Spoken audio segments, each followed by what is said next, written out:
everyone, welcome back. I hope you are all excited to learn again with me because we are now discussing the most common genre of creative writing, which is, of course, poetry. Before I begin, can you differentiate these four terms? Poem, poetry, poet, and persona. We often get confused whether poem and poetry mean the same thing. They are obviously connected to one another, but they are not the same. Poetry is the use of words and language to evoke a writer's feelings and thoughts, while poem is the arrangement of these words. Moreover, poetry is the process of creating a literary piece using metaphor, symbols, and ambiguity, whereas poem is the end result of this process. To make it more simple, we can say that poetry entails the processes to make a poem. How about poet and persona? Some students thought that the writer is always the speaker of a poem. In some cases, yes, but actually, the poet decides who the persona in his poem shall be. So when you are asked, who is the persona in a given text, you cannot always say it's the poet, because the poet is the author of a poem, but the persona is the speaker or the narrator of the poem. Clear? Now let us proceed. What is poetry? As I mentioned previously, poetry is one of the most common genre of creative writing. It is a form of literature which allows the poets to express their thoughts, feelings, emotions, and ideas about a particular theme or topic. Poetry allows them to choose their own language and style that will be embraced by their target readers. How do we recognize a piece of literature as poetry? It is actually very easy for us to identify if a text is a piece of poetry. It is generally composed by lines instead of sentences. Take a look at these simple illustrations. As you can see, poetry is much different in terms of appearance because it is composed of lines and stanzas, in contrary to the sentences and paragraphs, which are usually seen in prose. Also, poetry uses forms and elements and does not use ordinary syntax. When we say syntax, it refers to the arrangement of words and phrases. Let us talk about the magic of poetry. I call poetry magical since it has a certain effect towards the reader's hearts and minds. Poets make language a surprise. They can make it memorable in the way a song or a jingle can be memorable. A poem can tell us about a single thought or episode, a single image, or a moment in time.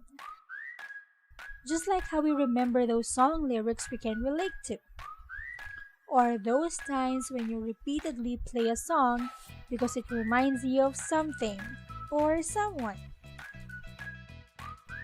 Poets make people listen to them, feel as they do, and step in their shoes. Have you experienced such things when you read a poem? With all these reasons, we can say that poetry is truly magical, right? This time, let us talk about the different elements of poetry. To start with, let us have theme. Theme is the lesson about life or statement about human nature that the poem expresses. Though it is often related to the concept of moral or lesson, themes are usually more complicated and ambiguous. For example, if you have read a poem about love, and you are to determine the theme of this poem, you cannot just use the word love to describe it. It has to be more specific, like the persona's romantic fantasies, or the challenges of loving from a distance, or overcoming the pain caused by a broken heart. Remember that you should avoid using one-word ideas to describe theme. It has to be clear and specific. In a literary piece, it is possible to have more than one theme. That's why there are what we call the major theme and the minor theme. A major theme is an idea that a writer repeats in his work, making it the most significant idea in a literary work, whereas a minor theme refers to an idea that appears in a work briefly and gives way to another minor theme. Therefore, you will be able to identify the major theme because it is the dominating idea of a piece of work. How are themes presented in a literary text? First, it can be seen through the feelings of the main character about the subject written about. Second, it can be through the thoughts and conversations of different characters. Third, it can be through the experiences of the main character in the course of a literary work, or it can also be through the actions and events taking place in a narrative. Now, what's the difference between the theme and the subject? Sometimes we thought that the subject of a poem is similar to the theme. A poem's subject is the topic of the poem or what the poem is about, while the theme is an idea that the poem expresses about the subject. So for example, in Edgar Allan Poe's poem entitled The Raven, the subject is the raven, who continually repeats a single word in response to the speaker's questions. The theme of the poem, however, is the irreversibility of death. The speaker asks the raven in a variety of ways whether or not he will see his dead beloved again, to which the raven always replies, "Nevermore." As reference, you can click on the link below for a reading of the complete poem. Now let us proceed to the second element of poetry, which is tone. In the field of music, tone talks about a specific quality of sound. But in poetry, tone refers to the general emotional weather of the poem. It is the attitude expressed in a poem that a reader sees and feels. Most of the time, tone and mood are discussed together for comparison. So how do they differ? Tone is the feeling or atmosphere that the author has set in his poem or story, while mood is the feeling or atmosphere that the reader gets when reading a text. In short, tone depends on what the author himself feels towards his work, while mood depends on what the reader feels upon reading it. The third element of poetry has something to do with structure, which can be broadened into different concepts. First is form.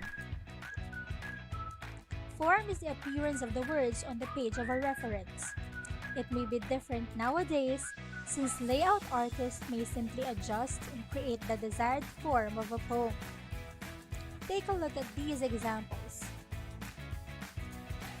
These pieces of poetry appear in different forms. The first one is made of stanzas with 4 lines each. The second one is a bit creative with cut out words from magazines or newspapers.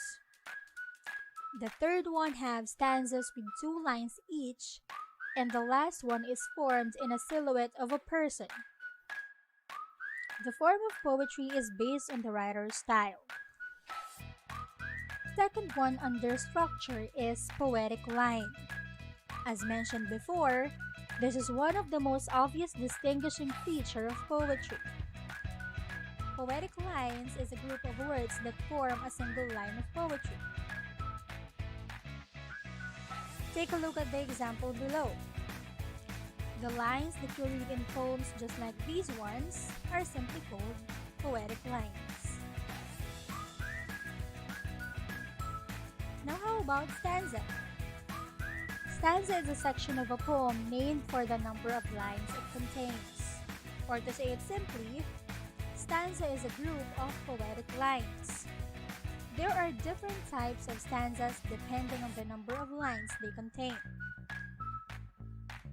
First is the couplet, a 2-line stanza, a triplet, stanza with 3 lines, a quatrain with 4 lines, and also the most common kind of stanza, a quintet with 5 lines, a sestet with 6 lines, a septet with 7, and an octave with 8.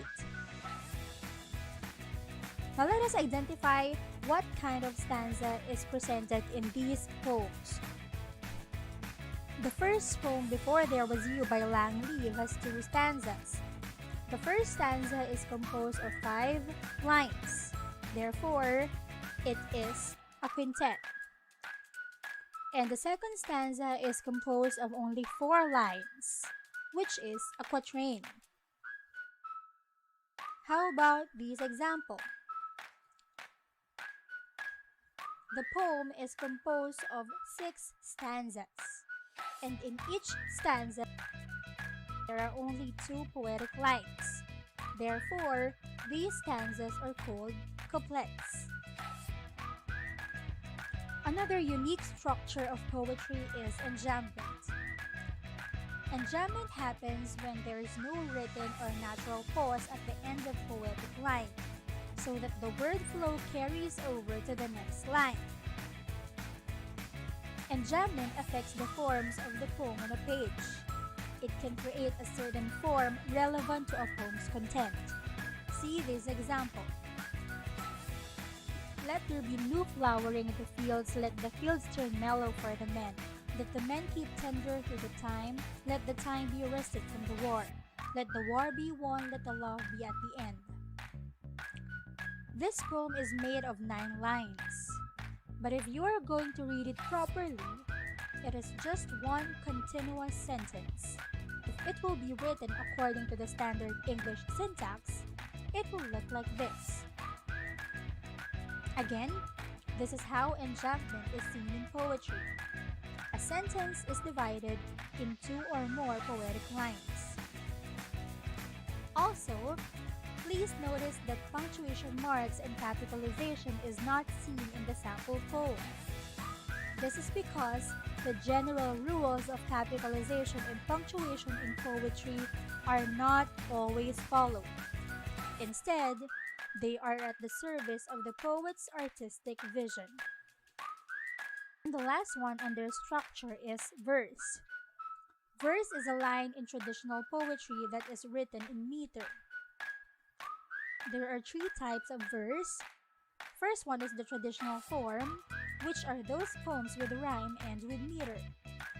The second is free verse, which does not have any repeating patterns of stressed and unstressed syllables. It does not have rhyme. And the last one is what we call the blank verse, which is written in lines of iambic pentameter but does not use end rhyme. It has meter but no end rhyme. The fourth element of poetry is sound. We have a rhythm, which is the pattern of beat in a line of a poem. Meter, which is the measurement of stressed and unstressed syllables.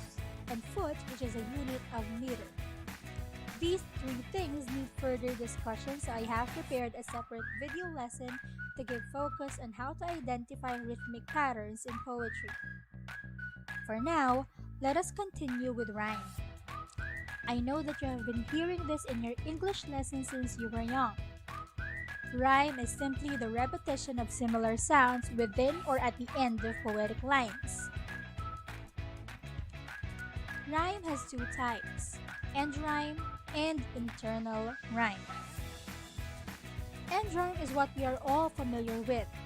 because it is more noticeable than internal rhyme. End rhyme has same or similar sounds at the end of words that finish different lines. For example, keep your whiskers crisp and clean, do not let the mice grow lean. Hector the collector collected bits of string, collected dolls with broken heads and rusty bells that would not ring. The rhyming words clean and lean, string and ring are easy to notice because they are written at the end of lines in which we pause while reading. On the other hand, internal rhyme has same or similar sounds at the end of words within a line. For example, when they said the time to hide was mine. Time, hide, and mine are all rhyming words written in one poetic line. Another example is from The Raven Again by Edgar Allan Poe.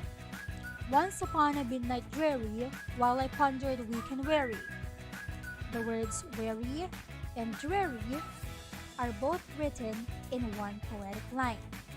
Again, that is internal rhyme. In poetry, there is what we call rhyme scheme. Rhyme scheme is a pattern of rhyme in a poem. These patterns are usually identified by using letters of the alphabet. Let us use this poem, The Germ by Ogden Nash. A mighty creature is the germ, true smaller than the pachyderm. His customary dwelling place is deep within the human race. His childish pride he often pleases by giving people strange diseases. Do you, my puppet, feel infirm? You probably contain a germ. Obviously, the poem has rhyming words at the end of each line, or end rhymes. The rhyme scheme is usually identified by using letters of the alphabet. In doing this, we start from the last sound of the first line, which we shall label A. The next word that sounds the same with it will also be labeled A. This goes with the rest of the words. Place and race shall be labeled B. Pleases and diseases will be labeled C.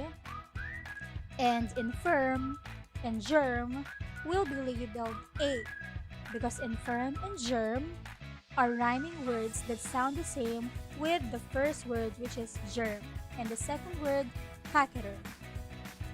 So therefore, the rhyme scheme of The Germ by Ogden Nash is AA, BB, CC, and AA.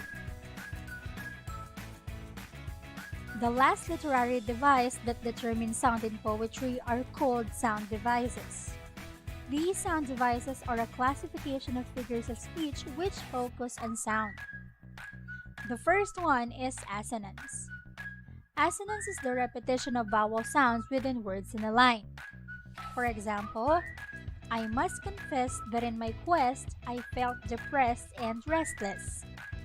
As you can see, there is the repetition of sound E or E in words written next to each other. The next one is called alliteration. Alliteration is the repetition of consonant sounds at the beginning of words. Notice the alliteration in this example. A good cook could cook as much cookies as a good cook who could cook cookies. Tongue twisters are perfect examples of alliteration, just like this one. You can hear the repetition of the C or K sound in most of the words in the sentence. The third one is called consonance. Consonance is quite similar to alliteration because it also involves the repetition of consonant sounds. However, the consonant sounds in this device are repeated within the words. For example, not a creature was stirring, not even a mouse, silken, sad, uncertain, and rustling. The S sound is heard not in the beginning of words, but within the words, and that's consonants. The fourth sound device is onomatopoeia. Onomatopoeia are words that sound like their meaning. Example, the burning wood hissed and crackled, or words like clap, boom, or zap. Repetition is sounds, words, or phrases that are repeated to add emphasis or create rhythm. Parallelism is a form of repetition. Take a look at these examples taken from Jabberwocky by Lewis Carroll, showing repetition through parallel structures. Both lines are divided in two parts, separated by a comma. Also, line 2 itself shows a repeating pattern. The jaws that bite has the same structure as the second phrase, the claws that catch, which make them sound similar. If you know the poem The Bells by Edgar Allan Poe, listen to the way the repetition of the word bells adds rhythm and creates an increasingly ominous and morbid mood. Next is refrain. I know you have heard of this already because refrain is often used in songs. Refrain is a line or stanza repeated over and over in a poem or song. For example, jingle bells, jingle all the way. Oh, what fun it is to ride in a one-horse open sleigh. These lines are repeated over and over again throughout the whole song. Refrain is used by writers to emphasize certain lines and make it easier for the readers to remember. Wordplay is to play with the sounds and meanings of real or invented words. For example, these words are taken from the poem Synonyms by Susan Moger. Claptrap, bombast, rhodomontade, hogwash, jargon, and rant. Most of these words do not exist in the standard English language. However, the writer made it possible for the readers to understand their meaning because of how they are used in the poem. Again, these are the 7 sound devices. And we're done for the day. Thank you for staying with me until the end of this lecture. Before I end this, let me give you a brief summary of what I have discussed. First, poetry evokes feelings and emotions. It is composed of lines and stanzas. Theme refers to the overarching idea about human nature expressed in a text. Some other distinct poetic structures are enjambment, verse, rhythm, meter, and foot. And sound in poetry is expressed through rhyme and various sound devices. Again, thank you very much for staying with me. I am Ma'am Nich, and I hope to see you in our next lecture. Thank you very much and have a great day.